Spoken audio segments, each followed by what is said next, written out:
What is up, YouTube? Today we have a really special video for you guys. It's 25 years the Chicago Bulls went back to back, repeat the three-peat, however you want to say it. Sixth championship, very bittersweet. We knew the Last Dance, it was winding down. For you younger kids, you've probably seen it depicted in the Last Dance series. But here is the shirt, the actual shirt from Kohl's with the price tag, made by Starter. This was the locker room shirt, and this one's pristine. I got one worn somewhere along with all my other champion shirts in storage somewhere. My dad's or in another storage unit. So yeah, hopefully I hunt those down. But yeah, I have tried, locating brand new ones over time.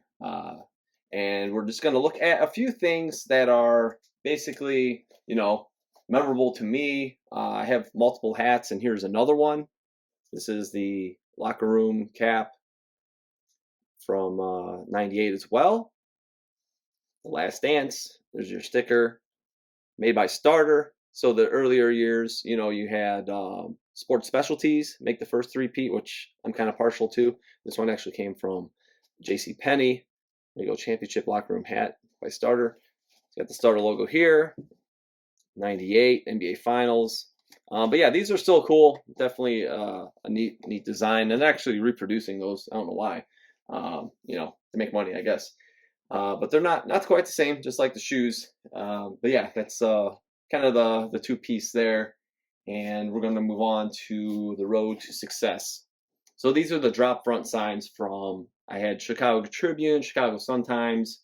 If you've seen my other videos, I grew up in Northwest Indiana. We used to pick up all the newspapers. I'm not going to really share the newspapers today, more just the signage and a few little knickknacks. But yeah, Road to Success.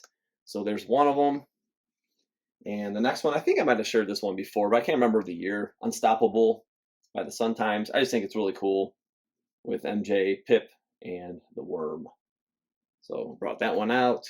And last but not least, the ending, the finale, the Last Dance, 1998 World Champs.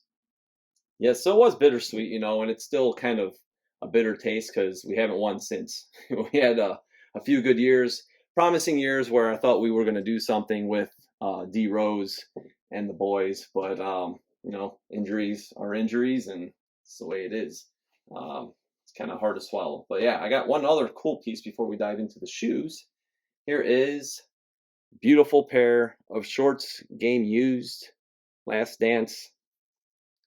Let's see here, the other bullhead, and then you got the NBA, nice. Man, these are heavy too. I mean, they're like, you can't really tell. You look like mesh. You got, other mesh shorts, and you think, oh yeah, they're mesh. They're not that. No, these are like thick and heavy. So you got Ron Harper, number 9. Pretty cool. It's got the Bulls logo here, Authentics, inseam, and right there's your Last Dance right there, 97, 98. So these shorts actually I got prior to the Last Dance, not too long before the market really blew up. God knows how much these would go for now. But yeah, they weren't bad. They weren't a horrible price, a couple $100, but now it's like anything's going for like crazy money. So I'm really happy to get these. Just beautiful, really heavy. The Nike year. Yeah, just a really nice piece to have in the collection. And yeah, Jordan jersey would be cool one day, but prices are just astronomical. But you have the stitching. So you had screen pressed. You gotta remember the jerseys were all stitched by the Bulls up to 92, 93. That's when they flipped over from the screen pressing to 92, 93 season where everything was stitched. So I would like to find more shorts. It doesn't have to be a certain player or anything, but yeah, definitely a cool piece. +2 on the inseam. And yeah, next we are going to look at the shoes. All right, before we hop into the sneakers, I did pull one other thing I kind of forgot about. So when Jordan retired, Upper Deck did a whole bunch of new, like, autographed memorabilia, different things, and they did this game used floor piece from the United Center. So I have quite a few pieces and some big pieces too from Chicago Stadium. But this, and I actually have another one too. This is a pretty cool. Just like the packaging and everything is really cool. and it was like 50 bucks. I've seen these for like thousands now. It's just absurd. Well, people can ask whatever they want. It's like what people are willing to pay is the question. So yeah, the running of the Bulls. So yeah, you have basically like the old Chicago Stadium pieces. I always wanted the flooring because that's from Michael's rookie year and all the way through till when they demolished old Chicago Stadium. And then this piece, and then I have another small piece that came from the retirement section. That was basically, when he came back and then they won the last championship in '98. So it has a piece that kind of can lift out. It's just kind of a cool thing. You can actually handle it rather than having it framed up or something. So yeah, game used floor. I wish I got my PE gamers, which is awesome, and they're signed. But I wish during the time I didn't quite have the budget when Jordan retired. But yeah, there was so much stuff that was like signed that was just like so much more affordable than it is these days. So that would have been cool to get stuff back then that would have been a little more easier on the pocketbook, because now like autographs are just really, really pricey. All right, but enough of that. Let's talk about the shoes. Let's go back to Paris. So it's the first pair I want to show because there was that whole first game where it was an exhibition, and this is what MJ wore. So this was kind of a first look. We have the black toe. I know some people like to reference a movie about this. Look at the box really quick. You got white and true red and made in China. So some of the OG 13s were made in China and also Taiwan. So there was two factories. I don't have actually an example of two from the same colorway from both places, but I probably will eventually. Just hasn't really been a goal as of late. And that definitely make for a interesting comparison. I don't know if there's gonna be like a lot of significant differences like I did the charcoal or playoff sevens, you could say. But yeah, definitely worth looking into. But yeah, just great leather. It's soft. You see it's tumbled. The retros just do not compare to this. And the shape, it's always like you see like the newer retro and you see the toe box. It's like, see how this kind of comes up, and then you can see how it kind of lines up with the tongue. It kind of like flattens off, and like this panel maybe not just a little further back, and then they kind of got the curls. So you got like the banana toe. So that's like the OG. That's how it should look. You have that kind of straight toe, kind of curving upward and flowing with the tongue. The old, Black Panther, Black Cat inspiration, the paw prints, Tinker's design, really clever. I think definitely one of the most comfortable Jordans by far. So I love the heel too. Just so different. No branding, think about it. It's like no Jumpman, no Jordan like the 12, no Nike Air obviously.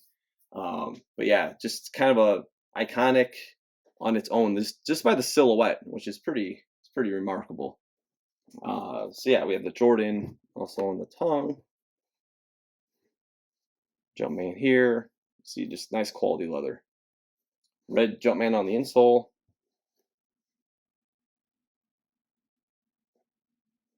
And look at the tongue tags too. I'll try to do of each. So made in China, 6/8/97, size 10. So yeah, I have a dead stock set of each of these. And I have the high tops. I'm not really too keen on the low tops.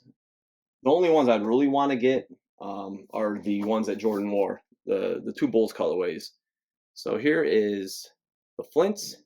But yeah, that's, I was always trying to chase down the pairs he wore. And obviously they haven't retroed. Hopefully one day they do retro, because they originally didn't come out.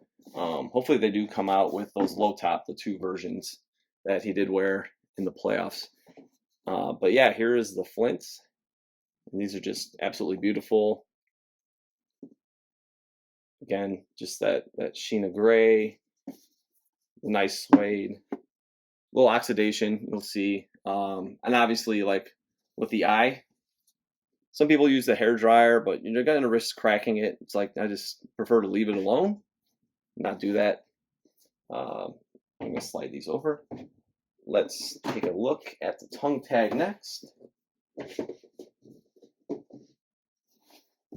So here we go. We got made in China, 10/12/97.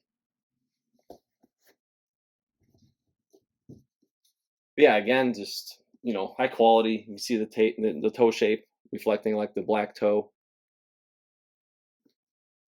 Nice crispy pair, size 12. It's my boy Seth's preference. So shout out to Seth. What's going on? And okay, so we got 5 pairs total, so we're halfway there. We got the white and black, true red, pearl gray, size 10. If it bleeds, we can kill it. I think that's a quote by Arnold. So I like posting that sometimes on Instagram about the bleeding of the suede to the upper on the leather. So I know some people, they don't like it, but I embrace it. I think it's cool. It's different, reads OG. You even see it kind of going up on the stitching. But just the shape, the way it's cut, and that red, like that's something I know everybody likes to point out is the actual shade of the red. It's the vibrant. They have not hit it like that.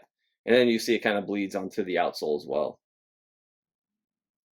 But yeah, I really love these. I have the retro too, which is a good point because the last retro of these, you kind of see like the toe box is kind of flat, and then it comes up, like how you have this natural curve and goes up, and this panel goes down a little further.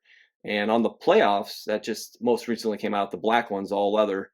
I think the toe box is a little better. I think this paneling's a little nicer. And I haven't worn my pair yet, but at some point this year I'm going to break them out. But I've been kind of waiting on them. But yeah, just the red is just gorgeous. Again, you get a nice tight shot of that leather. Just nice and smooth, tumbled, gorgeous. Yeah, and these have the seals on them. You'll see like the protective sealant, but yeah, it's still got foggy. So I don't know if it really makes a difference. Maybe, maybe not. Um, but some people might think that with your retros, maybe it does last longer, but not necessarily. But let's look here first. So size 10.5.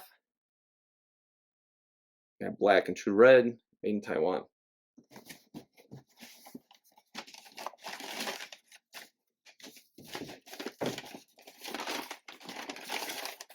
This one obviously bleeds as well, but the difference is it's black, so you don't see it.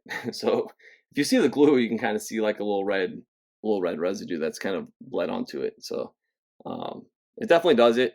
And proof how? There's your outsole. So you got the bleeding here, even on these that red suede. So, but these are just phenomenal.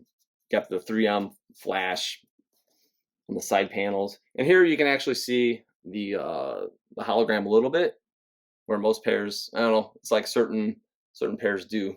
And let's look at the tags here. Made in Taiwan. That's another interesting thing. You could look at like Taiwan versus China, which holograms are still, clear, which one's fogged up. But this is the only pair I have that actually didn't fog up. But they do have the seal over it, still like the white and red, but those clearly have fogged up. So we're gonna look at the other shoe. You can see the hologram pretty good right here. Let's pop those tongues up. Yeah, the OG tongues are pretty tall on the 13s. Definitely should point that out once you pull them up. So I know sometimes I see people comments about how the tongue's too tall, but yeah, the OG one was tall. It shouldn't be too short cut. But it lines up nicely, so you figure you got it right there when it's laced. It's pretty spot on. And we have one more pair. I'm just gonna slide this over here. And you should know this is actually my favorite colorway. Most recently has been brought back, size 11. I did a comparison video with this and the new retro. If you haven't seen it, please check it out. Here is the black and white. Black cat. Again, just the texture, the grain, you can see the tumbled leather, just really nice quality, great shape on the toe. Clouded out, just blacked out. Black cat blacked out. Just look at that heel from both sides. It's cool to have the contrast like on some of the other pairs, but that's just mean too, because you see you got the suede, then you have the sheen from the black leather kind of coming around. Definitely has the same effect, I think. Let's peep the outsole. No bleeding because it's just the red. Just got to remember that the red was bleeding, not the black or the gray. So that's how blood works, I guess, right? But yeah, the yellow circle right around the Jumpman, the only pair that has that little detail. And we'll peep the tongue tags too. Tongue tag is 11/1/97. This pair was made in China, and it's got another red Jumpman on the bottom. Yeah, this is my dead stock set. Again, like the chutney pair, that's just, buy what you like. That's how I always see it. It's like, don't buy everything just because it's made or released, or I get it, the OGs, it'd be cool to get, but always buy like what you enjoy, it was always the colorways that MJ wore for me. 'Cause I grew up watching the Bulls games from very early on and through 98, so all these colorways are very important to me to get, and I got the Flints last because he actually didn't wear them. It would have been cool if he wore those in the All-Star game, but that didn't happen. So it was always the Bull colorways I was chasing. Those were the ones I originally owned when I was a kid. So kind of that trend has followed to this day. So, but yeah, I hope you guys kind of enjoyed this little tribute to the 98 Bittersweet Championship. It's great looking at this collection of stuff and brings back a lot of memories.